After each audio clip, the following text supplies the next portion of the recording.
વંદે માતરમ. કેળવણી બાળ ઘડતરની દિશામાં સમય સાથે બદલાતી પરિસ્થિતિ પ્રમાણે એમકે ટેકનો સાયન્સ સ્કૂલની અંદર ટકાની સાથે ટેલેન્ટ ઉપર ભાર આપી અને બાળકો પોતાના જીવન મૂલ્યો જીવનમાં કેળવે અને મૂલ્ય શિક્ષણ પ્રાપ્ત કરે એ દિશામાં એમકે ટેકનો સાયન્સ સ્કૂલ શાળા પરિવાર જ્યારે આગળ વધી રહ્યું છે ત્યારે આપ સૌનું ફરી વખત હું ઘનશ્યામ નાંદવા હાર્દિક સ્વાગત કરું છું. દોસ્તો, આની અગાઉ આપણે સમય અને સ્વયં શિસ્ત વિશે વાત કરી. એનાથી બાળકોના જીવનની અંદર ખૂબ સારું એવું પરિવર્તન થયું.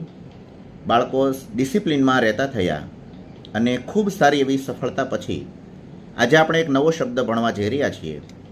એ નવો શબ્દ છે આભાર.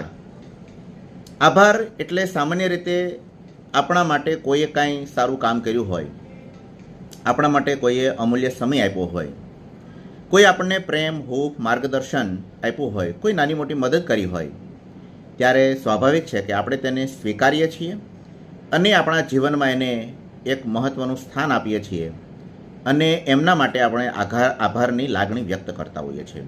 દોસ્તો, આભાર એ માનવતા દર્શાવતો એક ગુણ છે. આભાર માનવાથી સંબંધોની અંદર મીઠાશ વધે છે, સંબંધો વધારે મજબૂત બને છે.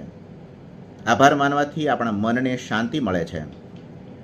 આભારથી આપણા જીવનમાં ખુશી આવે છે. આપણે શાંતિથી જીવન જીવી શકીએ છીએ. આપણી આંતરિક શાંતિ પણ વધે છે અને આભાર માનવાથી અંદરોઅંદરની ઈર્ષ્યા ભાવના છે એ ઘટે છે. એક વૈજ્ઞાનિક સંશોધન અનુસાર એવું જાણવા મળ્યું છે દોસ્તો કે ગ્રેટિટ્યૂડ એટલે કે આભાર વ્યક્ત કરતી વ્યક્તિના જીવનમાં સૌથી વધુ સુખ હોય છે. એ વ્યક્તિ સૌથી વધુ સુખી હોય છે. એ વ્યક્તિ સૌથી વધુ શાંત અને સૌથી વધુ ઉત્સાહી જોવા મળે છે. તો દોસ્તો, આપણે પણ આપણા બાળકોને આભાર શબ્દ જીવતા શીખવીએ.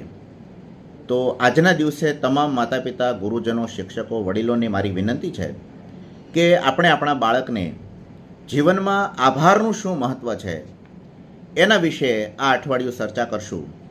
મને ચોક્કસ વિશ્વાસ છે કે બાળકો સાથે આ પ્રકારની ચર્ચા કરશું તો બાળક એક સ્થિર અને બેલેન્સ જીવન જીવતું થશે.